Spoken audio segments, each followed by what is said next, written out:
Bismillah, Assalamualaikum. Terima kasih masih setia di sini di Fakta Sejarah. Masih di Kampung Jabang Mayit Season 2 dari Teguh Pak Luffy Edquire Tipping. Bagian keempat, Dikjaya Adigunagama. Warisan ritual. Ritual itu sudah terjadi secara turun-temurun. Ada yang menghendaki untuk banyaknya nyawa bayi dalam kandungan hilang dengan cara yang paling aneh dan tragis. Kini masih berlangsung turun sebagai warisan untuk keabadian. Dan ini dia selengkapnya.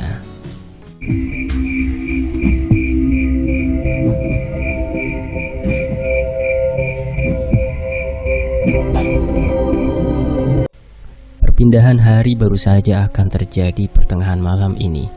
Namun segala kejutan di luar nalarku sudah terjadi sedemikian rupa di dalam rumah Arya, tepatnya di kamar Yuni. Ketika golok tajam yang masih dipegang erat di tangan kanan Pak Akbar sudah menunjuk ke arah semua orang. Tubuhnya yang kurus hanya tersisa tulang-tulang itu kini sudah berdiri dengan sangat tegap. Sudah Gama, lebih baik jangan ikut campur. Urusan kita bukan ini, ucap Yuni sangat pelan yang masih kerasukan sosok kiriman dari Ni Ito. Lagian nyawa ibu dan anak dalam kandungan ini sudah dijanjikan lama kepadaku. Kini waktunya tiba. Lanjut Yuni semakin kencang terdengar jelas olehku. Budi terlihat masih menahan pundak Kang Panjul yang sudah ingin bergerak ke arah Akbar. Sementara Arya dan Maela sudah mendekat ke arah tubuhku. Pergi kalian, pergi dari rumahku, pergi cepat, teriak Pak Akbar jauh lebih kencang. Matanya melotot sekuat tenaga. Sudah bukan dirinya yang utuh. Ada yang merasukinya. Sama halnya dengan Yuni.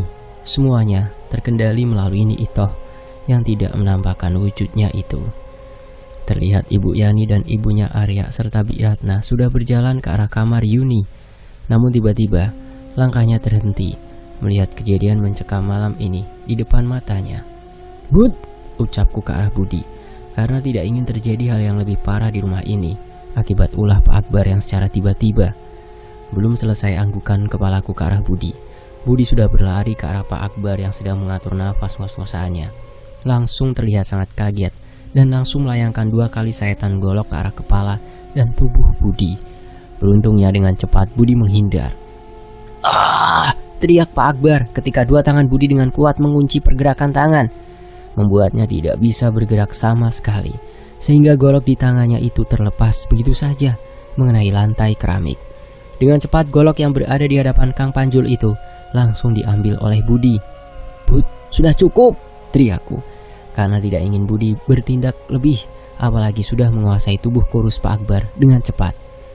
Namun malah 1 kali pukulan tangan kiri Budi yang dalam keadaan bebas itu menghantam sangat keras bagian pundak Pak Akbar, membuatnya langsung terkapar dengan wajah bagian depannya itu mengenai lantai keramik sampai memantul saking kuatnya pukulan Budi. Luka goresan pisau bekas 2 tahun ke belakang itu kini aku lihat dengan sangat jelas, mengalir darah dan bau amis darah yang menyengat sama dengan yang aku cium di material sore tadi. "Tolong Gam." Tiba-tiba malah suara Arya yang tersendak hampir kehabisan nafas aku dengar, membuat aku berbalik badan dengan cepat. Di leher Arya sudah mendarat 2 tangan kakaknya itu mencekiknya sekuat tenaga. "Dari awal semua ini gara-gara kamu Arya.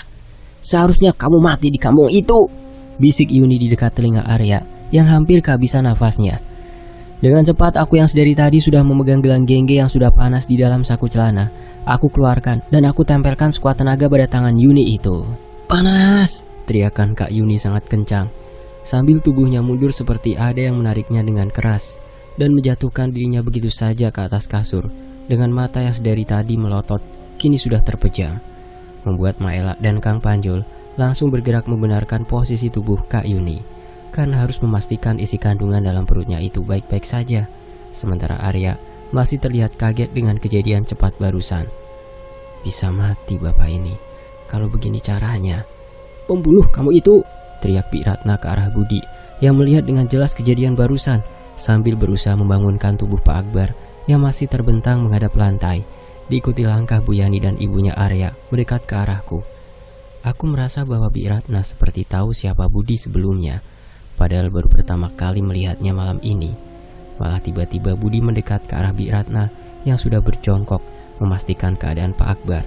tangan Budi tiba-tiba menjambak dengan kuat rambut Bi Ratna sampai kepalanya menghadap ke atas, berada tidak jauh dengan kepala Budi. Suami kamu yang akan aku buat mati.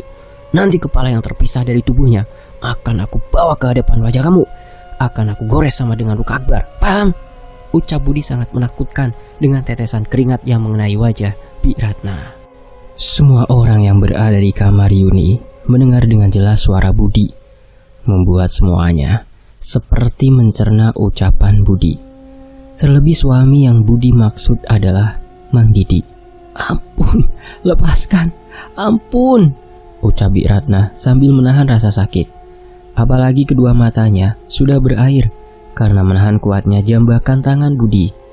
Bi Ratna tidak mengetahui siapa yang sedang berada di hadapannya itu. Bak harimau yang sangat lapar akan daging. Sekali ucapan seseorang melukai hatinya, maka kejadian selanjutnya adalah malapetaka. Bud, sudah lepaskan? Sudah Bud, dengar ucapanku. Ucapku perlahan dekat dengan telinga Budi, membuat nafasnya yang ngos-ngosan mereda dengan cepat. Tidak ada yang berani mengeluarkan satu patah kata pun. Melihat kelakuan Budi yang hampir lepas kendali, Budi hanya menganggukkan kepalanya dengan perlahan melepaskan jambakannya itu. Kemudian melangkah dengan perlahan melewati tubuh Pak Akbar. Aku mengerti sekali apa yang ingin Budi lakukan.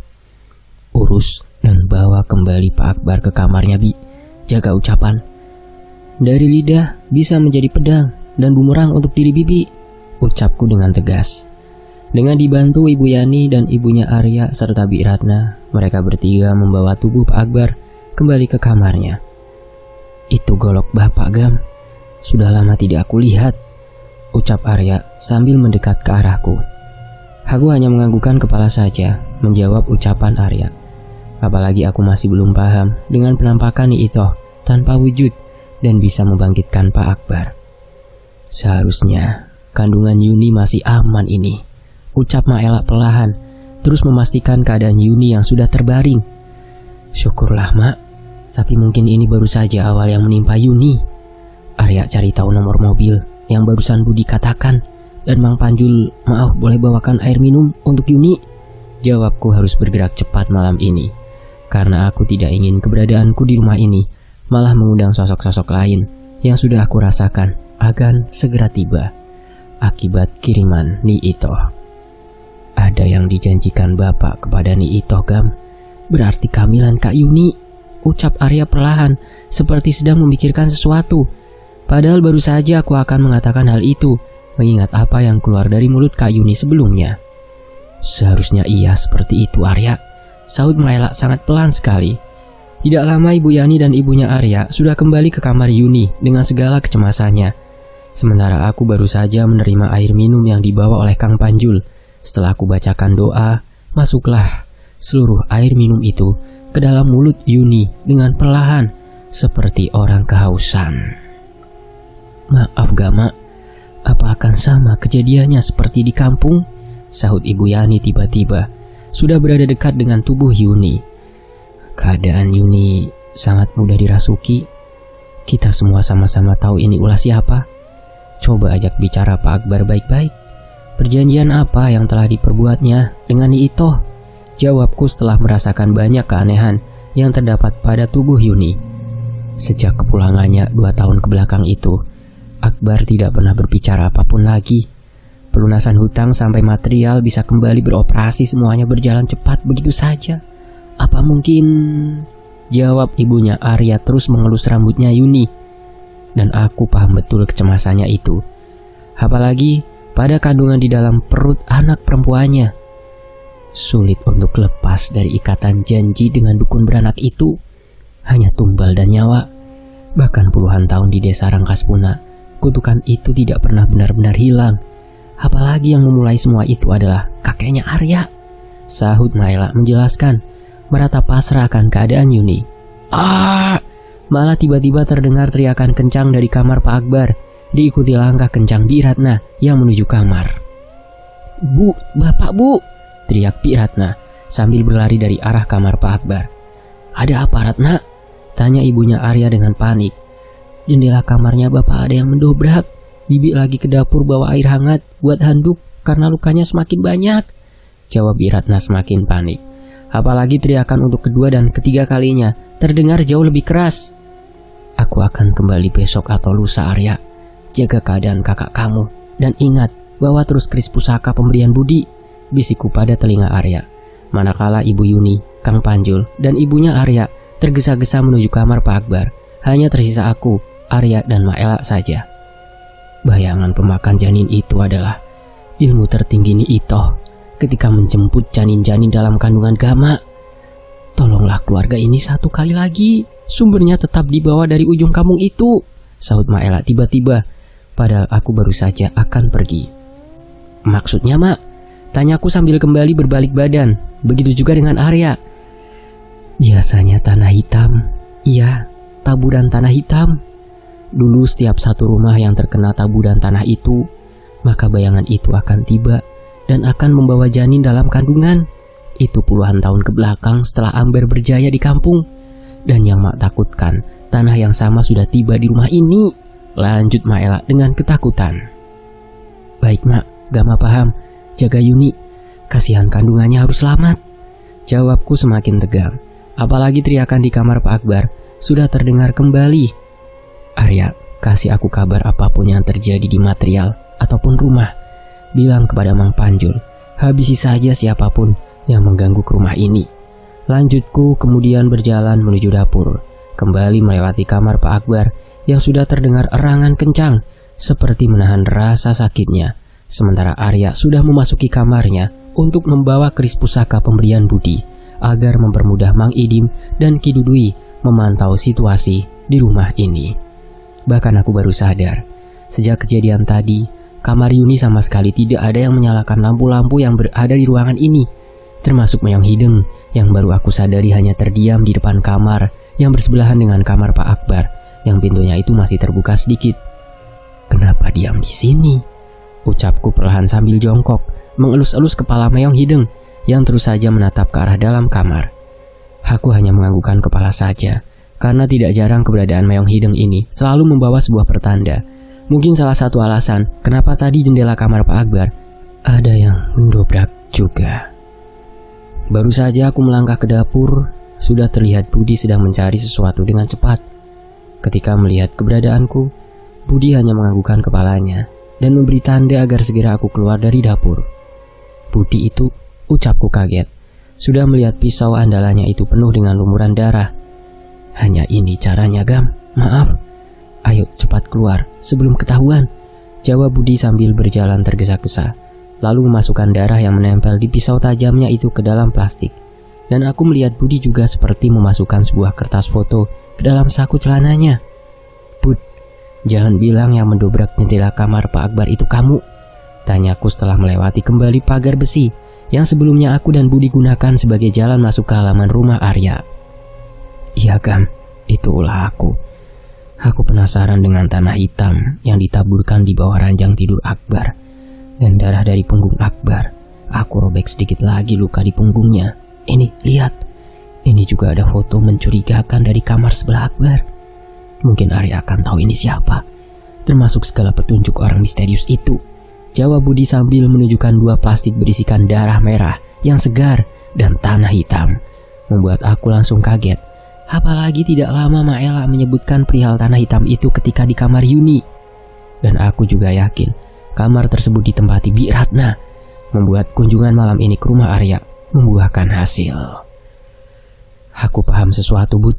Cepat kita pulang dan temui Ki Dudui juga Mang Idim, jawabku perlahan, karena malam sudah semakin larut dan sudah lewat dini hari. Duluan saja, bawa kedua plastik ini. Aku berjaga sampai pagi, Gam. Keadaan Yuni sudah sangat bahaya. Jangan kasih tahu Arya. Pastikan foto itu juga siapa. Aku mempunyai kecurigaan. Mungkin ada kaitannya dengan Akbar, ucap Budi sambil memberikan kunci motor. Namun Mayong Hideng tidak mengikuti langkahku, melainkan berdiam kembali di antara celah dua pohon. Padahal Budi sudah berjalan ke arah samping halaman rumah menuju kamar Yuni. Bersama dinginnya angin malam dan gelap yang semakin pekat, aku sudah berada di atas jalanan kota yang sepi, mengendarai motor seorang diri untuk menuju rumah, meninggalkan Budi agar mendapati apapun yang terjadi di rumah Arya. Walaupun pertanda-pertanda yang aku dapatkan sedikitnya membuka pikiranku akan kemunculan Ito dan beberapa keanehan yang aku rasakan. Untuk mengetahui lebih utuh sebuah alasan kenapa Ito tiba dan jauh sekali meninggalkan kampung Jabang Mayit, selain memang Akbar adalah anak lelaki kedua dari Ambar yang membuka dan memberikan jalan menjadikan desa Rangkaspuna sebagai kampung Jabang Mayit. Penebusan janji, ucapku di dalam hati setelah membawa 2 plastik berisikan tanah hitam yang Budi dapatkan di tembok kamar Akbar dan beserta luka di punggungnya. Berikut satu foto yang Budi curigai. Aku sempatkan mengambil jalan menuju material. Terlihat olehku, ibu pemilik warung baru saja tutup dan sedang membereskan dagangannya, lalu tersenyum ke arahku ketika menyadari aku berhenti tepat di depan warungnya. Sudah tidak ada lelaki bersarung lusuh dan motor Vespanya. Ucapku sangat penasaran pada lelaki itu. Walaupun setelah memperhatikan material, malah suasana berbeda aku rasakan. Semakin mencekam sekali, tidak seperti sore hari. Mau kemana lagi nih pak? Tanya ibu warung tiba-tiba. Mau pulang ini bu, kebetulan lewat sini lagi. Habis nganter saudara yang tadi sore pesan kopi. Jawabku dengan sopan, melemparkan senyum juga pada suami ibu warung yang sudah menunggu di atas motornya. Oh pantesan, tumben ini juga sudah 2 hari 3 malam material area itu kelihatan aneh. Lebih seram gimana gitu pak? Suami ibu tuh malah beberapa kali katanya mendengar suara tangisan bayi kalau malam. Tuh kan jadi inget, bahkan lelaki itu tuh, inget gak yang tadi sore pakai sarung lusuh bawa motor Vespa? Tanya ke ibu soal material area. Tapi emang ibu gak tahu apa-apa kan ya? Lelaki itu juga nanya nama bapak, tapi ibu kan gak tahu. Orang baru ketemu ya sama bapak juga. Jawab ibu warung menjelaskan sambil membawa tasnya. Setelah ibu pemilik warung itu pamit duluan, bergegas pergi, berlawanan arah denganku. Aku juga kembali menarik gas motor, menambah kesan lebih bahwa yang aku dengar sore tadi di material sudah terdengar juga oleh orang sekitar. Sama halnya yang terjadi di leuweung kampung Jabang Mayit, manakala dampak ritual neloni itu terdengar oleh para warga kampung. Semakin yakin lelaki sore tadi bukan sembarang orang. Tapi siapa? Ucapku dalam hati, menarik sedikit gas motor agar lebih cepat sampai ke rumah. Di sisi lain, bagaimana keadaan rumah Arya? Segera aku kirim pesan itu, manakala baru saja 2 roda kendaraan bermotor tiba di depan rumah. Terlihat juga mobil Dewi masih terparkir di luar. Masuk kam? Ucap suara kakek yang aku dengar sambil membuka gerbang. Kedua tangannya sudah memeluk tubuhnya sendiri karena angin malam yang sudah sangat dingin. Kek, kenapa belum tidur? Keadaan rumah bagaimana? Tanyaku sambil mendorong motor. Nunggu Idim juga. Sudah 2 jam belum bangun dari duduk bersilanya di kamar Nandang, adik kamu. Rumah sementara aman. Tapi di rumah kamu malam ini Tahrim pulang. Katanya melihat hal yang aneh di halaman rumah. Jawab Ki Dudui sambil kembali duduk di salah satu kursi. Membuat aku dengan cepat aku masuk terlebih dahulu ke dalam rumah Umi Esi. Terlihat Dewi, Umi Esi dan Ibu Mulyani bahkan mengamparkan kasur di tengah rumah. Sudah tertidur lelap sekali. Begitu juga dengan Sidik, adik bungsuku yang tidur dengan abah bapakku. Ini kayak yang gak mendapatkan di rumah Arya. Tanah hitam dan darah dari punggung Akbar yang belum kunjung sembuh itu. Ucapku perlahan setelah membawa 1 gelas air hangat untuk Ki Dudui. Kak Yuni sudah semakin membaik, tapi bapak semakin aneh gam. Begitu juga dengan Bi Ratna yang aku lihat sangat panik sekali malam ini. Soal plat nomor itu benar dari timur. Besok aku pastikan dari daerah mana mobil yang membawa orang misterius itu. Balas Arya. Baru saja aku akan berbicara kepada Ki Dudui, sudah terdengar langkah kaki Mang Idim yang mendekat menuju di mana aku duduk. Budi sengaja berjaga di rumah Arya. Ini juga sudah banyak pertanda. Ucapku perlahan, langsung menceritakan lengkap kejadian di rumah Arya, termasuk Yuni yang sudah kerasukan sosok kiriman Ito, dan sosok misterius juga balasan pesan dari Arya. Dan tidak lupa aku ceritakan dari mana darah dan tanah itu berasal. Gerak yang mulus Arya, dan pastikan tidak banyak membuat yang curiga. Dekatkan pusaka itu di tubuh Yuni. Berikan lagi aku kabar perkembangan apapun yang terjadi di rumah. Dengan cepat aku balas pesan dari Arya. Walaupun aku yakin Budi bisa bertindak jika kondisinya semakin parah dan pasti sedang mengawasi sekitaran rumah Arya. Ada janji yang harus ditebus oleh Akbar. Bukan nyawa sendiri kalau begitu, tapi nyawa-nyawa janin yang dijanjikan kepada Ni Ito. Ini tidak beda jauh di zaman Ageng masih hidup. Akbar meneruskannya sebagai keturunan Ambar, kakeknya Arya. Bukan begitu, Gam? Idim? Ucap Ki Dudui perlahan, terus saja menatap tanah merah dan darah di dalam plastik. Benar, Kek. Tapi apa mungkin keselamatan anaknya juga yang dipertaruhkan? Jawabku perlahan. Pusaka keris sudah di tangan Arya, membuat Amang tidak sulit melihat keadaan di sana. Tapi begini, Kek, lihat saja, saut Mang Idim setelah diberikan darah, plastik, dan tanah hitam, lalu mengambil piring kecil yang digunakan untuk menutup gelas kopi. Seketika darah dalam plastik dan tanah itu dibukanya dan disimpan tepat di atas piring kaca, membuat aku dan Ki Dudui menganggukkan kepala, mengerti sesuatu hal yang akan dilakukan Mang Idim. Bahaya ini, Kek.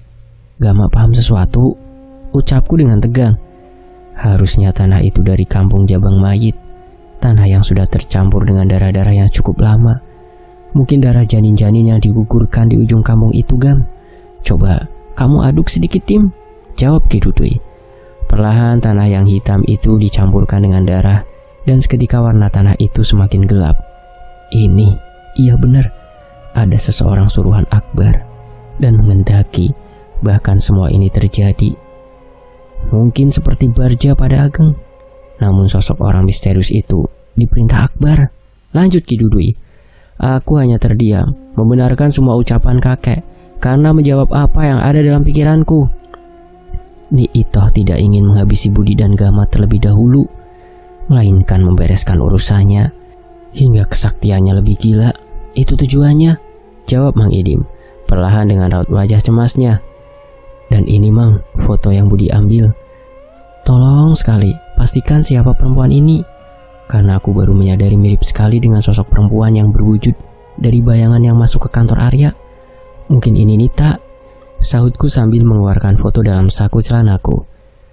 Kerutan di dahi Mang Idim langsung aku lihat, seperti melihat keanehan dari foto itu. Dan tidak berselang lama, Mang Idim langsung membawa piring kaca berisikan tanah dan darah. Karena akan kembali bersila mencoba menerawang dari mana asalnya tanah itu. Walaupun perlahan mengeluarkan sedikit bau amis, termasuk siapa sosok perempuan dalam foto. Temukan, dan siapa orang misterius itu, Gam? Ini akan berkaitan. Percaya kepada kakek. Dulu sekali, Kilang Samana selalu mengingatkan kakek. Setiap manusia selalu mempunyai tujuan, tapi tujuan itu bisa membutakan hati. Kesesatan dekat dengan orang-orang yang jauh dengan pencipta. Ada bayi dalam kandungan kakaknya Arya yang harus selamat. Tidak menutup kemungkinan marabahaya cepat akan datang, ucap Ki Dudui yang langsung berjalan masuk ke dalam rumah. Tidak aku sangka semuanya jadi seperti ini, keluhku sambil menyandarkan tubuh di kursi, mengeluarkan nafas cukup panjang. Karena benar kata Ki Dudui, cepat atau lambat marabahaya akan datang. Setelah untuk kedua kalinya memastikan keadaan seluruh keluargaku, tidak ada pertanda apapun yang datang malam ini yang sampai ke rumah Umi Esi. Sementara Ki Dudui sudah membaringkan tubuhnya di atas sofa ruangan tengah. Jarum jam terus bergerak sebagaimana mestinya, menunjukkan waktu sudah berada di pukul 3. Aku hanya bisa memejamkan mata sambil duduk di sofa menunggu Budi tiba, karena tidak bisa untuk aku terlelap tidur. Sementara di sana ada keluarga yang sedang mengalami ketakutan dan menunggu pertolonganku. Kalau semua ini sudah waktunya, tunjukkan jalan agar masalah ini selesai, dan bantulah hambamu ini untuk melangkah lebih mudah. Keluhku dalam hati pasrah kepada pencipta, karena aku yakin silih bergantinya masalah sisi lain kehidupan ini datang karenanya, dan baginya tidak akan ada yang sulit. Bahkan Mang Idim masih terlihat bersila di atas sejadah di dalam kamar Nandang untuk memastikan dari barang yang aku bawa itu. Tiba-tiba aku mendengar suara mobil berhenti di depan rumah, dengan cahaya kuningnya itu tepat sekali menyorot pada arah mobil Dewi yang terparkir di sebelah jalan, membuat aku sedikit berdiri untuk memastikan keadaan, apalagi setelah membunyikan klakson mobil itu kembali pergi. "Budi," ucapku langsung memaksakan melangkah ke depan rumah, padahal baru saja akan terlelap dengan sendirinya kedua bola mata ini. Satu batang rokok baru saja Budi bakar, hisapan dan tatapannya kosong, seperti baru saja mendapati sesuatu baru di rumah Arya. "Minum saja. Itu aku bawa tadi buat kakek, Bud," ucapku duduk di sebelah Budi. "Iya, Gam. Tadi aku numpang di mobil bak yang akan membawa sayuran ke pasar," jawab Budi, langsung menghabiskan 1 gelas air minum dengan cepat. "Bagaimana kondisi terakhir di rumah Arya?" tanyaku mulai cemas. "Bahaya, Gam. Ternyata jauh lebih bahaya dari apa yang aku kira. Kejadian puluhan tahun yang paling mengerikan di kampung Jabang Mayit mungkin akan menimpa keluarga Arya, termasuk kehamilan Yuni, dan akan terjadi kesekian kalinya lagi terjadi janin atau bayi dalam kandungan dipersembahkan kepada Ni Itoh," ucap Budi perlahan sambil mengikat rambut gondrongnya dengan mengenakan karet merah yang selalu melingkar di lengannya itu. "Maksudnya, Bud?" jawabku dengan cemas, mendengarkan ucapan Budi yang awalnya rasa ngantuk sudah datang, kini pergi begitu saja, walaupun waktu sudah tinggal beberapa jam lagi siap menyambut pagi untuk datang. "Panjul, si pendekar itu berkeliling sejak kamu pergi, Gam. Keberaniannya harus aku acungi jempol, hingga aku sengaja menemuinya di belakang rumah Arya, di dapur," ucap Budi dengan sangat serius. "Lalu, Bud?" tanyaku semakin penasaran. Apalagi aku tidak menyangka Budi akan berbicara dengan Kang Panjul. Lalu sesuatu yang buruk aku dengar dari pengakuan Panjul, dan itu tidak mungkin salah. Pertama, Panjul asli dan berasal dari kampung itu. Kedua, benar adanya Ni Irah adalah ibunya Maela, yang dulu ibunya itu pembantu di rumah Akbar. Ada kejadian yang sama, Gam. Setiap menginjak 3 bulan tepat usia kandungan perempuan hamil di kampung itu, tanpa datang ke ujung kampung dan menggugurkan janin pada Ni Itoh, bayangan hitam itu sendiri yang tiba menjemput ke rumah warga untuk memenuhi ritual neloni, ucap Budi menjelaskan. "Ditandai dengan tanah hitam yang sengaja atau sudah berada di tembok rumah warga?"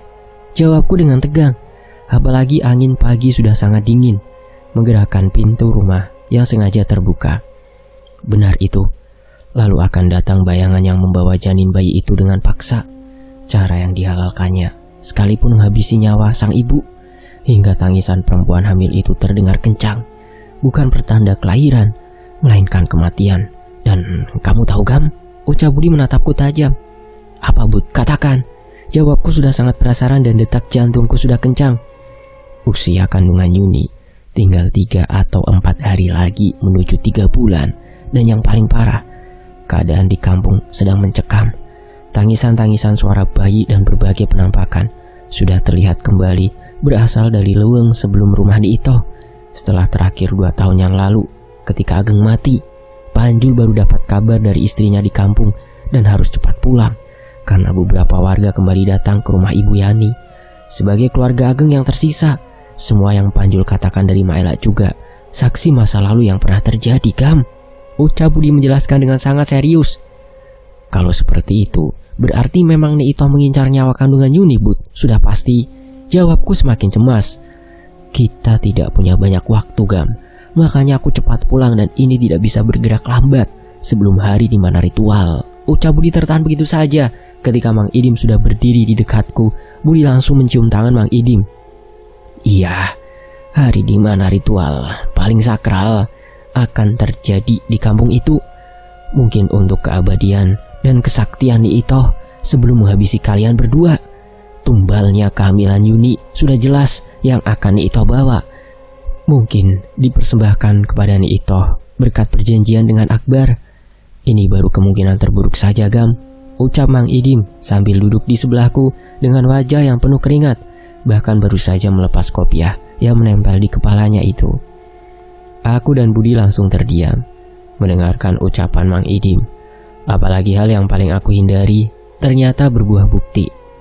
Agar tidak terjadi kemungkinan terburuk itu, dapatkan dulu siapa orang misterius itu kunci semua yang terjadi di rumah Arya. Tanah hitam itu benar dari kampung Jabang Mayit. Tanah yang sudah lama menyatu dengan darah janin-janin yang digugurkannya di rumah Ni Itoh. Ada yang membawanya dari kampung itu. Lalu foto ini sosok perempuan penting di hidup Akbar. Mungkin Nita, ucap Mang Idim. Bukannya Nita perempuan yang Arya kenal hanya sebentar? Kenapa begitu penting, Mang? Tanyaku. Mang Idim hanya menghembuskan nafas panjangnya saja, lalu menggelengkan kepala. Yang Amang lihat hanya itu. Bisa saja salah atau bisa saja benar.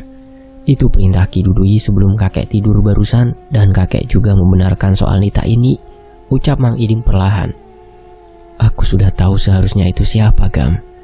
Lelaki itu seharusnya suaminya Pi Ratna, yang memang sengaja dikendalikan Akbar untuk tujuan mereka masing-masing yang mempunyai kepentingan. Tinggal sedikit bukti akan aku habisi. Nita dan Akbar mungkin ada kaitannya beserta Ni Itoh. Semuanya tidak akan datang secara bersamaan kalau tanpa tujuan, jawab Budi dengan sangat kesal. Mang Idim lalu menyarankan agar aku dan Budi mencegah kemungkinan buruk yang akan terjadi. Apalagi semuanya sudah mulai jelas dengan segala yang ingin aku ketahui. Budi hanya diperingati kembali oleh Mang Idim bahwa musuh yang ada di depan matanya saat ini bukan lagi wujud. Ni Itoh bisa membangkitkan apapun, termasuk dari sebuah bayangan. Jika mungkin Nita sudah mati dan bisa berwujud, bermula dari sebuah bayangan atas kehendak Ni Itoh, semuanya yang sudah mati arwahnya bisa dimanfaatkan dan dikendalikannya. Jangan lengah. Dengan perlahan semuanya jelas. Kita lebih tahu apa yang selanjutnya mungkin terjadi. Cegah dan selamatkan kandungan Yuni dan ritual sakral itu terjadi, ucap Mang Idim dengan cemas. Aku hanya menganggukkan kepala saja mendengar ucapan Mang Idim dan tahu betul hari ini akan melakukan apa. Apalagi Budi sudah menganggukkan kepala kepadaku, memberikan sebuah pertanda. Setelah hanya tidur di sofa dan Budi terus-menerus membakar rokoknya hingga subuh tiba, aku sempat meminta doa kepada Umi Esi dan Ibu Mulyani akan masalah yang sedang aku hadapi saat ini, membuat mereka berdua langsung paham. Dari sejak kamu menikahi Dewi, memang sudah seperti ini, Gama, jalan hidup kamu. Mau bagaimana lagi, Umi dan ibunya Dewi sudah sangat paham, ucap Umi Esi sambil mengelus rambutku berkali-kali. Hanya sebatas doa yang ibuku dan mertuaku katakan berkali-kali, yang akan mengiringi langkahku dalam menghadapi masalah ini. Bahkan aku yakin, itulah kekuatan paling besar, bisa menembus ruang dan waktu. Ki Dudui menyarankan untuk Ibu Mulyani dan Dewi sebelum masalahnya selesai, untuk tinggal bersama saja di rumah ini, agar semuanya mudah terkendali. Aku dan Dewi seperti biasanya, sebelum matahari meninggi siang ini, sudah mengendarai mobil menuju toko, sementara Budi dan Mang Idim pulang sebentar untuk menyelesaikan urusannya dan mencari tahu lebih tentang keadaan Kak Yuni atas perintah Ki Dudui. Kakek sudah tahu dari Idim tentang usia kandungan Yuni. Dari cerita Budi yang seperti itu, bukan hanya nyawa-nyawa keluarga Arya dan keluarga kita yang harus selamat, nyawa dalam kandungan Yuni juga harga mati untuk terselamatkan, Gam. Terus saja ucapan Ki Dudui berada nyaman dalam pikiranku dan hatiku di pagi ini. Begitu juga dengan Dewi yang telah mengetahui semua cerita semalam aku di rumah Arya, membuat Dewi hanya melamun saja, menatap lurus ke arah jalan. Bahkan Dewi tidak jarang menyebutkan kemungkinan-kemungkinan terburuk yang Dewi susun sejak kejadian 2 tahun ke belakang. Kalau benar itu ulah Akbar dan bahkan Ageng yang sudah mati, berarti meninggalkan masalah dan malapetaka bukan untuk warga kampung saja, tapi keluarganya sendiri. Kalau Ni Itoh, gimana kepada kamu dan Budi? Sudah selesaikan semuanya atau? Ucap Dewi terlihat air matanya itu baru saja melewati pipinya. Cukup kamu doakan, Wi. Selebihnya insya Allah selesai dan terkendali ya, Wi. Jawabku berusaha menahan semua sangkut paut masalah Ni Itoh dengan aku dan Budi. Waktu bergerak sangat cepat hari ini. Tidak terasa aku baru saja selesai melaksanakan sholat duhur. Kini giliran aku yang menunggu setiap saat kabar dari Arya tentang keadaan rumah dan materialnya. Walaupun sudah beberapa kali pesan dari Arya aku terima tentang keadaan Yuni yang sudah kembali sadar dengan keadaan yang semakin banyak melamun. Untuk sementara jangan ketahuan Ito atau siapapun. Simpan keris pusaka itu di bawah bantal kakak kamu, Arya. Segera aku kirim pesan itu. Sudah, Gam. Semalam malah Kang Panjul katanya pesan dari Budi juga seperti itu. Tapi Gam, keadaan bapak ini darahnya semakin banyak keluar. Ini aku dan ibu sedang dalam perjalanan menuju toko. Ada yang ingin ibu sampaikan. Dengan cepat balasan pesan dari Arya aku baca. Ke toko saja, Arya, langsung aku tunggu. Balasku dengan cepat. Dewi sudah beberapa kali menanyakan keadaanku. Begitu juga Mang Ade yang membantu Dewi mengelola toko sudah beberapa kali mendapati aku yang sedang melamun. Beruntungnya beberapa orang yang berbelanja ke toko tidak mencurigai hal itu. Bahkan aku masih bisa memberikan senyum menutupi masalah yang sedang aku hadapi. Gam, itu ada tamu, ucap Dewi cukup kencang. Suruh masuk saja, Wi. Tidak enak bicara di luar, apalagi siang begini. Itu Arya dan ibunya, Gina, jawabku, langsung membereskan sofa. Untuk pertama kali Dewi menyambut hangat ibu Gina dan Arya. Bahkan ketika ibu Gina mengucapkan rasa bersalah telah melibatkan aku sebagai suaminya Dewi. Dewi dengan penuh pengertian memberikan penjelasannya, membuat ibu Gina terlihat sangat lega. Aku ambilkan dulu minuman ya, ucap Dewi. Bagaimana Arya? Keadaan Kak Yuni? Tanyaku perlahan. Semakin terlihat bingung, Gam. Bahkan ibu katanya ingin bicara sesuatu. Jawab Arya dengan penuh rasa malu sekali. Tidak usah sungkan, Bu. Semuanya sudah terlanjur. Dengan ibu bicara semuanya akan mempermudah menyelesaikan masalah ini.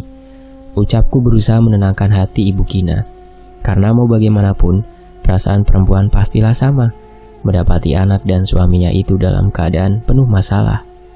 Ibu Gina hanya menarik nafasnya cukup panjang, kemudian mengeluarkannya nafasnya itu dengan perlahan.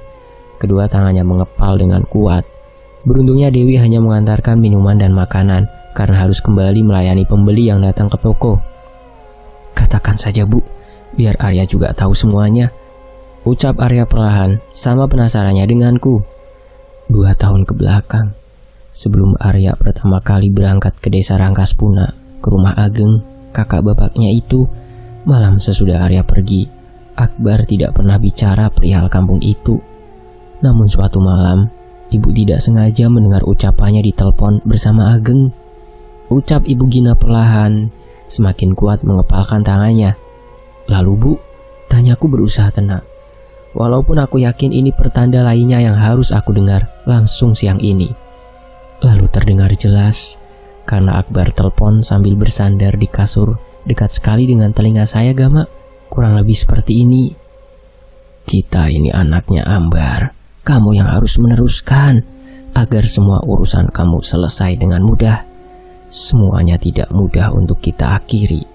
Itu juga kalau semua keluargamu ingin selamat dan tidak mati dengan cara tragis. Setelah itu, satu malam sebenarnya Mang Didik dan Biratna pernah datang ke rumah. Katanya untuk dipanggil kerja, tapi keadaan kami belum pulih untuk membayar jasa mereka berdua, ucap ibu Gina seperti mengingat kejadian yang sudah lama terjadi itu. Bu, jadi selama ini kecurigaan ibu juga sama dengan Arya pada Mang Didik dan Biratna? Tanya Arya tiba-tiba. Sama Arya. Makanya ibu dan Bu Yani semalam tidak banyak bicara kepada Gama, takut membuat Biratna curiga. Bahkan ibu sudah menunggu selama 2 tahun, baru 2 malam ini terbukti, Gam. Apalagi setelah Budi menjambak dan begitu kesal kepada Biratna malam kemarin. Ibu sudah sangat yakin, namun belum ada bukti keterlibatan mereka berdua. Tapi Gama harus tahu, mungkin dari dia apa yang menjadi Itoh tiba ke rumah bisa jadi petunjuk. Saya tidak tahu caranya, ucap Bu Gina perlahan. Aku hanya menganggukkan kepala saja, membenarkan sangkaan Budi dan Arya. Setelah mendengar penjelasan dari Ibu Gina, namun tetap saja semuanya perlu bukti. Besok Haris suaminya Yuni baru akan terbang dari luar pulau ini, baru mendapatkan cuti. Tolong Gama selamatkan anak ibu dan kandungannya, tolong, ucap Bu Gina sambil memegang kuat tanganku. Tangisannya sudah tidak terkendali dan hadir begitu saja. Kembali aku merasakan getaran ikhlas dari batin seorang ibu. Walaupun air mata Ibu Gina sudah banyak menjelaskan semuanya, memberikan tenaga lebih untukku. Bu, semuanya sudah hampir jelas. Ajak Akbar bicara. Apa yang membawa Ni Itoh datang? Kampung Jabang Mayit dari dulu dan setelah Gama tahu sebelumnya hanya orang-orang yang datang saja yang ingin menggugurkan kandungan. Ini sampai menjemput jauh sekali. Walaupun benar adanya Akbar, anaknya Ambar dan adiknya Ageng. Coba ajak bicara dengan tenang. Jawabku perlahan. Ibu Gina hanya menjawab dengan anggukan kepala saja.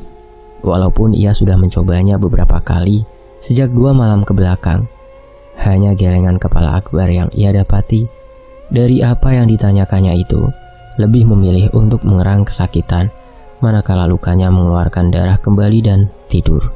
Padahal kalau bapak bisa bicara, mungkin semuanya akan selesai, Bu, sahut Arya perlahan. Tidak apa-apa, Arya. Malam ini juga aku melihat kondisi akan datang ke rumah mencoba bicara dengan bapak kamu, sambil memastikan keadaan Yuni juga. Tunggu sebentar, bawa air ini. Cobalah campurkan nanti dan basahkan pada tubuh Yuni dengan cara dilap ya. Ucapku segera berdiri, membawa aqua botol besar. Setelah aku buka sedikit penutupnya, aku bacakan doa yang sudah sebelumnya Ki Dudui amalkan kepadaku. Sebenarnya Yani juga ada yang ingin dibicarakan sama kamu, Gam. Perihal keadaan kamu di sana. Tapi sedang memastikan dulu lewat istrinya Panjul. Semoga ketika kamu datang bisa bicara panjang lebar, ucap Bu Gina perlahan. Setelah mengiyakan keinginan Ibu Yani dan minta maaf dan juga menjelaskan keadaan semalam kepada Bu Gina dan Arya, perihal kedatanganku takut mengundang sosok-sosok kiriman Itoh datang, membuat mereka berdua akhirnya paham. Ibu Gina untuk kedua kalinya meminta maaf kepada Dewi sebelum pamit dengan rasa malunya kembali mengganggu kehidupanku. Padahal nyatanya memang aku ada urusan dengan Itoh juga. Dan dengan lapang dada, Dewi kembali memberikan pengertiannya. Apalagi hal seperti ini sudah duluan Dewi alami bersama keluarganya waktu itu saat menikah denganku. Aku langsung ke material, Gam, untuk mencari tahu Mang Didi. Kepergiannya kemarin untuk pulang ke kampung halamannya dengan tujuan ikhtiar karena selama ini Biratna belum pernah sekalipun mengandung, ucap Arya perlahan. Sebentar, maksudnya Arya? Tanyaku kaget mendengar tujuan Mang Didi yang seperti itu. Iya, Gam, Mang Didi bilang mau menemui orang tuanya untuk ikhtiar ingin punya keturunan, Gam. Hanya itu yang aku tahu setelah curiga selama 2 hari, termasuk Soleh dan para pekerja di material. Plat nomor semalam yang Budi katakan juga masih aku ingat. Ingin aku pastikan kemana arah mobil dan berasal dari mana yang membawa sosok misterius itu, jawab Arya menjelaskan. Penjelasan Arya langsung membuat aku terdiam, tidak berkata apapun lagi. Terlebih Ibu Gina sudah pamit pulang kepadaku dan juga Dewi. Aku hanya melihat mobil mewah yang digunakan Arya perlahan mundur dibantu parkir oleh Mang Ade. Ada kaitannya.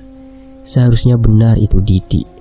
Jangan sampai tujuannya semalam naik mobil ketika Budi kejar ke kampung Jabang Mayit, ucapku dalam hati.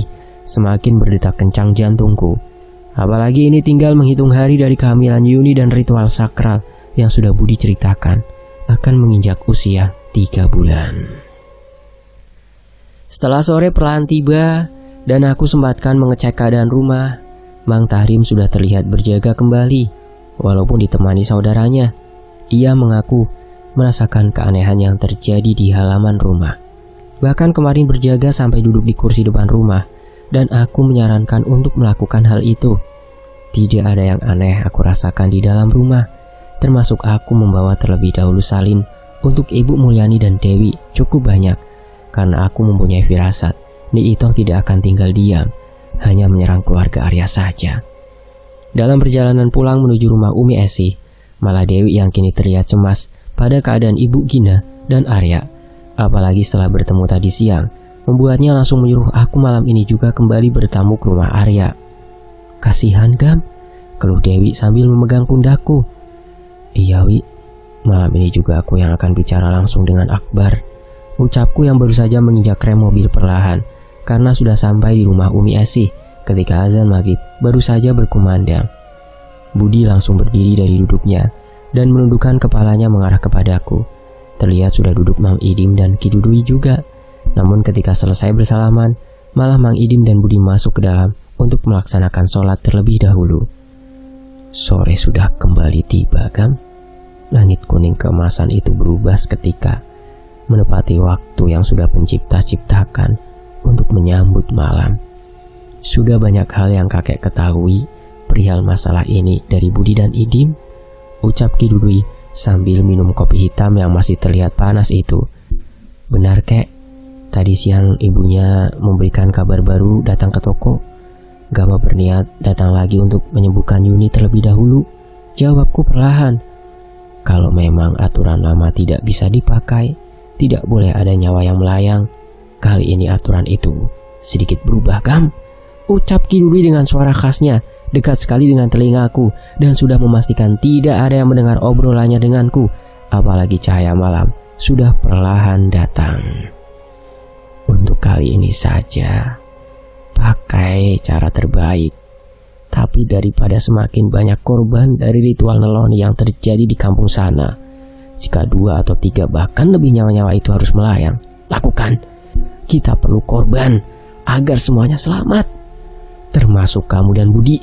Juga tidak akan ada lagi yang datang ke kampung Jabang Mayit, yang datang dengan mengandung lalu pulang dan keluar kampung itu setelah membunuh bersama Ni Itoh. Lanjut Ki Dudui berbisik. Aku hanya menganggukkan kepala, bersamaan dengan bulu pundakku yang sudah berdiri mendengarkan ucapan Ki Dudui, membuat naluri dan segala ilmu yang sudah Ki Dudui turunkan kepadaku yang berasal dari buyut Kilang Samana perlahan sudah aku rasakan kembali hidup di dalam diriku. Baik, Kek. Kalau begitu tidak akan ada pertarungan yang akan Gama hindari, termasuk Budi, ucapku dengan tegang. Semakin dibiarkan dukun beranak itu semakin seenaknya. Tidak cukup memang kaki dan tangannya yang hilang.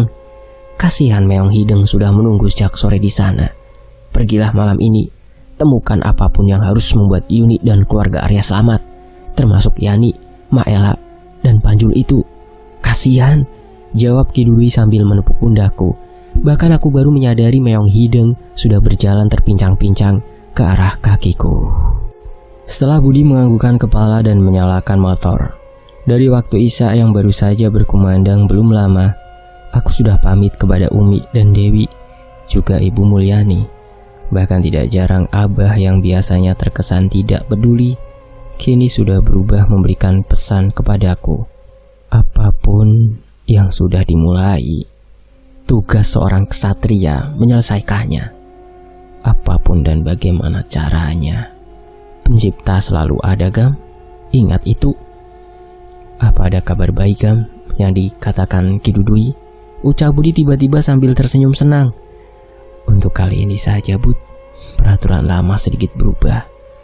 Habisi siapapun yang menghambat kita dan tujuan kita. Tidak ada pilihan daripada semakin banyak nyawa dalam kandungan mati oleh Ni Itoh. Ingat, tapi pakai perhitungan yang tepat dan tidak, ucapku sambil menaiki motor. Tidak meninggalkan bekas dan jejak, Gam. Jawab Budi melanjutkan ucapanku, karena sudah sangat hafal dengan apa yang akan aku katakan. Langsung rumah Arya saja, Bud. Tidak usah lewat belakang, lewat depan saja. Aku sudah tidak sabar ingin bicara dengan Akbar. Ucapku sedikit keras, karena Budi begitu semangat setelah ada perubahan aturan yang barusan aku ucapkan. Berbeda dengan malam kemarin, jalanan menuju rumah Arya malam ini sedikit macet. Apalagi berbarengan dengan jam-jam orang-orang yang baru saja keluar dari jam pulang kerja, membuat Budi sudah beberapa kali mengambil beberapa kali jalan tikus agar cepat sampai dengan jarak yang sudah tidak akan lama lagi sampai ke rumah Arya. Tiba-tiba Budi mengesampingkan motornya. Ada apa, Bud? Kenapa berhenti? Tanyaku kaget karena tiba-tiba, padahal sudah sangat dekat. Aku turun di sini saja, Gam, memastikan keadaan rumah Arya dari luar. Karena kamu akan ada di dalam, aku berjaga saja. Jika keadaannya memburuk seperti biasa saja, berikan hentakan kaki, pasti aku dengar. Tebalnya keramik rumah Arya dan tanahnya sudah aku perhitungkan semuanya. Suaranya akan aku dengar jelas. Begitu juga dengan aku akan berdiam, tidak jauh kemanapun kamu bergerak di dalam rumah itu, ucap Budi dengan serius. Setelah turun dari motornya, dan aku berpindah posisi untuk mengendarainya. Setelah Budi kembali berjalan ke samping rumah Arya dan aku memastikan keadaan tidak ada yang melihatnya, aku segera menarik kembali gas motor dengan perlahan. Setelah memastikan juga, tidak lupa gelang gengge berada di dalam saku celanaku. Baru saja motor berhenti di depan rumah Arya, aku sempatkan melihat ke arah spion. Terlihat dari jauh, seseorang yang baru saja menutupkan kupluk jaket hitam di kepalanya, lalu memakai kain hitam ke arah wajahnya. Sudah aku lihat, berjalan ke arah yang sama dengan Budi. Bahaya, ucapku dalam hati akan segera memundurkan motor untuk masuk lewat belakang karena tidak ingin Budi dalam bahaya. Pak, mau ke siapa ya? Tanya seorang penjaga rumah Arya. Baru saja berjalan tergesa-gesa langsung membuka gerbang. Itu tamu saya, Mang. Gam, ayo masuk. Terdengar suara Arya yang kencang, berjalan ke arah gerbang depan. Tidak mungkin orang misterius itu sudah kembali malam ini. Berarti Budi benar-benar dalam bahaya, ucapku dalam hati sambil melemparkan senyum ke arah penjaga rumah Arya. Apalagi jam baru saja pukul 20 lebih setengah dan belum terlalu larut. Budi tidak ikut, Gam. Biar Pak Ijo aja yang masukkan motor kamu. Tinggalkan saja kunci motornya, ucap Arya setelah bersalaman denganku. Ikut, nanti mungkin nyusul.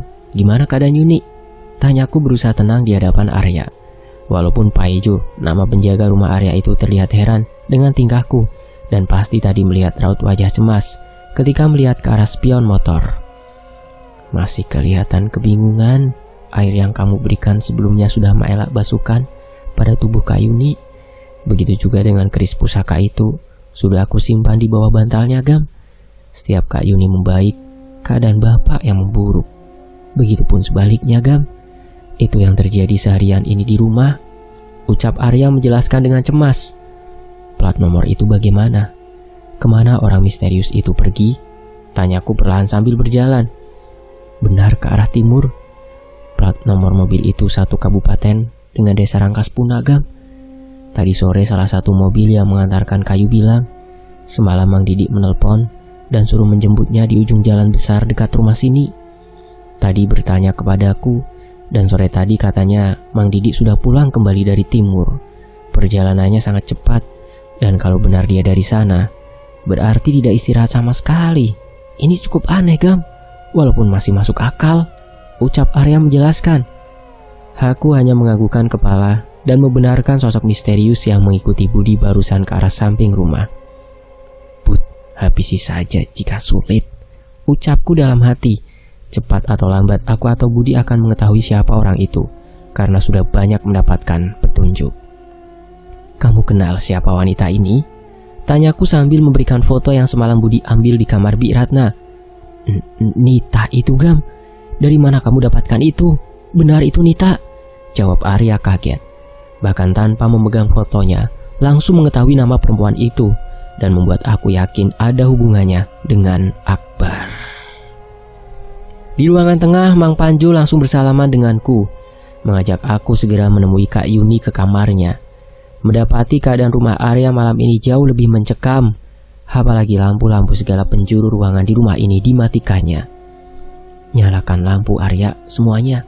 Jika ada yang melarang, bilang Amang yang menyuruh, ucap Kang Panjul dengan sangat tegas setelah mendapati aku melihat sekeliling rumah. Ada baiknya seperti itu, Mang. Apalagi sedang dalam keadaan seperti ini, sahutku perlahan. Dengan cepat lampu-lampu menyala terang, membuat Ibu Gina menengok keluar dari arah kamar Kak Yuni. Dengan cepat dan dengan rasa cemas juga pada keadaan Budi, segera aku melangkah untuk melihat Yuni yang masih terbaring. Semoga bukan lawan yang sebanding dengan Budi, sosok misterius itu, ucapku dalam hati, memberikan kesan tenang kepada Ibu Yani, Maela, Panjul, Arya, dan Ibu Gina yang sudah berkumpul di kamar Yuni. Sudah terlihat diperbaiki juga kayu pintu yang malam kemarin terkena sabetan golok Akbar. Setelah meminta izin untuk terlebih dahulu melihat keadaan Yuni lebih dekat, kini tubuhnya sudah terasa panas. Dengan mata yang sudah terlelap, beberapa kali aku rasakan di dekat perut dan bagian punggungnya mudah sekali untuk dirasuki kiriman-kiriman Ito. Walaupun air yang tadi siang sudah dibasuhkan pada tubuh Yuni, keadaannya jauh membaik setelah meminum dan dilapkan air dari Gama. tapi seperti masih kebingungan. Dan beruntungnya, kondisi kandungan dalam perutnya itu masih sehat, Gam, ucap Bu Yani perlahan menjelaskan. Kang Panjul dan Arya sudah berdiam di samping tubuh Yuni. Begitu juga dengan Ibu Gina, Ibu Yani, dan Maela. Apa yang ingin Ibu Yani katakan? Mumpung Gama ada di sini, katakan saja, Bu. Ucapku tiba-tiba membuat keadaan menjadi tegang. Banu besok akan pulang ke desa Rangkaspuna, Nak Gama. Begitu juga kabar dari istrinya Panjul. Sudah banyak orang yang datang dan akan membakar rumah. Setelah terdengar kembali tangisan-tangisan bayi dan segala penampakan di dalam leweng menuju ujung kampung, warga sudah muak dan benar menuduh semua itu salah Ageng. Dan sudah ada orang hamil yang kehilangan lagi kandungannya. Terakhir kali sebelum Ageng meninggal pernah berkata, ucap Bu Yani perlahan. Tidak apa-apa Yani, katakan saja, sahut Maela perlahan, diikuti pelukan oleh Ibu Gina di pundak Bu Yani. Akan ada yang meneruskan semua ini. Aku mati, tapi arwah dan segala yang telah aku perbuat akan turun. Dan sudah dikendaki semua ini akibat warisan itu. Mungkin warisan itu jatuh ke tangan Akbar yang sedang terkapar itu, ucap Bu Yani perlahan. Terus saja aku memijat lengan Yuni, karena untuk sementara aman. Namun ucapan dari Ibu Yani yang aku rasa sedang terjadi sesuatu yang tidak aman. Apalagi, aku baru saja mendengar sesuatu baru malam ini. Terlihat Arya juga begitu kagetnya. Banu sudah kesal, dan takutnya buta mata dan hatinya ingin membakar rumah Ni Itoh. Itu pesan terakhir yang ibu baca. Apalagi keguguran Ismi, istrinya, bukan satu kali terjadi akibat hal aneh, lanjut Bu Yani dengan sangat ketakutan. Tiba-tiba Maela mengeluarkan sebuah kertas berisikan catatan tahun-tahun. Di atasnya tertulis Neloni dengan sangat besar. Per 10 tahun, tepatnya tahun ini, ritual itu diabadikan oleh Ni Itoh. Sejak kepergian Ambar dan Ageng, semua keturunannya dan usia kandungan Yuni 3 atau 4 hari menginjak usia kandungan 3 bulan. Jika semuanya terlambat, warisan ritual itu akan terus turun dan mungkin abadi. Tidak ada yang tahu kenapa hal itu terus diteruskan, termasuk ulah dan tingkah Akbar, ucap Maela tiba-tiba setelah melihat isi coretan itu. Bahkan semuanya terlihat kaget dan tidak menyangka. Maela yang salah satunya yang mengetahui bagaimana masa lalu kampung Jabang Mayit selama hidupnya, malam ini memberikan petunjuk lainnya. Baik Mak, kita yang berada di kamar ini, dan malam ini semuanya paham tujuan Akbar dan keluarga Ambar, sekalipun dan yang tersisa hanya Akbar dari keturunan Ambar. Jaga Yuni, mau bagaimanapun, aku punya urusan lebih dengan Itoh. Kalau semuanya bisa secara bersamaan, tidak akan aku biarkan semuanya terjadi ritual itu. Tapi izinkan aku terlebih dahulu malam ini bicara dengan Akbar sendirian. Bagaimana? Apakah boleh? Jawabku mencoba memberikan ketenangan. Apalagi gelang gengge dalam saku celanaku sudah terasa hangat. Takut terjadi hal lebih buruk dari malam yang sudah perlahan larut ini. Hanya anggukan kepala dari Ibu Gina yang aku terima. Apalagi aku langsung berdiri dan hanya mengajak Kang Panjul untuk menemani aku menuju kamar Akbar. Maaf Gam, apa keadaan sekeliling rumah aman? Tanya Kang Panjul sudah bercucuran keringat di dahinya itu. Bahkan golok sudah melilit di pinggangnya. Berjaga saja, daerah dapur. Jika Budi dalam bahaya bantu dia ya Mang. Ketika aku masuk ke kamar Akbar, jaga juga keadaan Yuni. Satu lagi, pastikan Bi Ratna tidak mengganggu aku di dalam Mang. Ucapku langsung membuka pintu kamar Akbar. Kang Panjul hanya menganggukkan kepalanya, lalu berjalan ke arah kamar Bi Ratna, berdiam diri di sana. Cekrek, cekrek. Hanya tubuhnya Pak Akbar yang sedang tertidur seperti mayat itu tiba-tiba terbangun, manakala suara pintu aku kunci 2 kali. Karena ini adalah hal penting dan tujuanku malam ini, terlihat gorden kamar belum ditutupnya. Sudahlah Gama, jangan campuri urusan keluarga dan keturunan bapak saya, Ambar. Saya hanya ingin semua keluarga saya selamat. Dengan warisan ritual itu sampai di dalam diri saya, banyak janin yang harus saya berikan kepada Ni Itoh.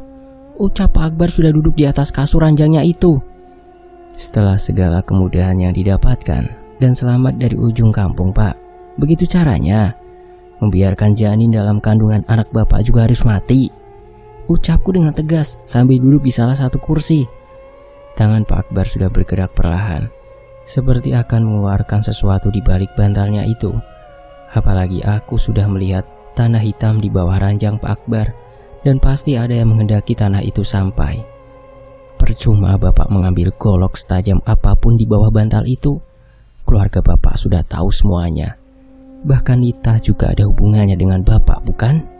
Ucapku ingin melihat reaksi Pak Akbar, padahal itu hanyalah tebakanku saja. Tangan Pak Akbar langsung berhenti bergerak. Tatapannya kemudian cemas ke arahku ketika aku keluarkan kembali foto Nita. Seharusnya benar nih Itoh membunuh kamu dan Budi terlebih dahulu agar semua ini mulus. Sayang Gama, kandungan Yuni hanya tinggal 3 hari lagi. Lihat siapa yang ada di balik jendela. Habis malam ini kamu, bentak Akbar dengan sangat kencang. Tiba-tiba terdengar suara jendela terbuka begitu saja dari arah luar. Sudah berdiri sosok misterius yang sebelumnya aku lihat dengan membawa 2 golok sangat tajam. Mati, dan ritual Neloni akan terus terjadi di kampung Jabang Mayit, Gama. Bahkan ketika kandungan anakku sendiri aku persembahkan buat Gama mati cepat. Ucap Pak Akbar sangat kencang sekali. Aku hanya dibuat terperangah. Dengan tiba-tiba wajah Pak Akbar berubah cepat menjadi wajah Ni Itoh yang sambil tersenyum ke arahku. Sudah saatnya Gama, padahal aku menunggu kamu datang ke kampung itu kembali. Ucap Pak Akbar mengeluarkan suara persis nenek tua. Belum sempat aku hentakkan kaki ke lantai keramik untuk memberikan tanda kepada Budi, ketika sosok misterius itu akan memanjat jendela.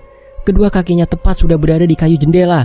Tiba-tiba tubuhnya ada yang menariknya ke belakang dengan sangat kuat. Dan seketika begitu cepat darah merah segar dari tubuh lelaki misterius itu memancar deras ke arah dalam kamar. Ah! Suara teriakan jauh lebih kencang keluar dari mulut lelaki misterius yang masih mengenakan penutup wajahnya itu. Bersambung. Segala pertanda datang kepada Gama melalui apa yang baru ia ketahui. Namun apakah kehamilan Yuni akan berhasil dipersembahkannya untuk ritual Neloni yang sudah dinantikan itu? Dan apa sebenarnya yang membawa Ni Itoh tiba di rumah Arya, serta keterkaitan Akbar dan Nita? Sementara Nita sudah Arya ketahui sejak 2 tahun kebelakang ketika menggugurkan kandungannya di kampung Jabang Mayit. Semua misteri perlu bukti dan darah, serta hilang nyawa akan tersaji. Akan terjawab di part 5. Siapa sosok misterius itu? Dan akankah keadaan yang jauh di sana, yaitu di kampung Jabang Mayit, terjadi sesuatu hal yang harus membawa Gama dan Budi kembali? Kita berjumpa di part 5. Wassalamualaikum, terima kasih.